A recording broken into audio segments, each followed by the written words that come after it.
मुंबईवरच्या 26/11च्या बॉम्बस्फोट हल्ल्यामधील मुख्य आरोपी तहव्वूर राणाला 18 दिवसांची एनआयए कोठडी सुनावण्यात आली आहे। दिल्लीच्या विशेष न्यायालयामध्ये राणाच्या रिमांडवरती सुनावणी झाली। मध्यरात्री 2:30 वाजताच्या सुमारास तहव्वूर राणाला घेऊन राष्ट्रीय तपास यंत्रणेचा ताफा दाखल झाला होता। आता तहव्वूर राणाची चौकशी देखील होऊ शकते। एनआयएच्या विशेष न्यायालयाने हा निर्णय दिलाय। एनआयएने राणाच्या 20 दिवसांची कोठडी मागितली होती आणि अखेर त्याला 18 दिवसांची कोठडी सध्या देण्यात आलेली आहे। आणि या संदर्भात अधिकची माहिती जाणून घेऊयात। आमचे प्रतिनिधी सोमेश कोलगे आपल्या सोबत आहेत। सोमेश,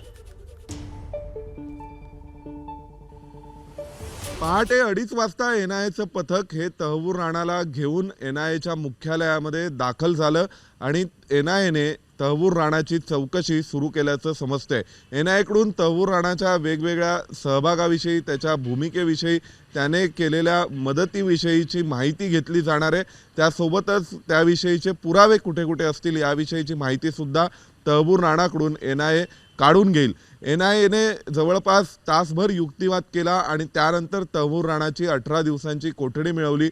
कोर्टाने कोठडी देत असताना म्हटलंय की तहव्वूर राणाला कोर्टात हजर करण्यापूर्वी आणि त्याला कोठडीत घेऊन जात असताना त्याचं मेडिकल केलं जावं आणि दरम्यानच्या काळातही काही मेडिकल आवश्यकता असल्यास त्याला देण्यात याव्यात। इतर सर्व प्रकारची कोर्टातील कार्यवाही सुद्धा गोपनीय ठेवण्यात आलेली आहे आणि याविषयी प्रचंड गुप्तता बाळगली जाते।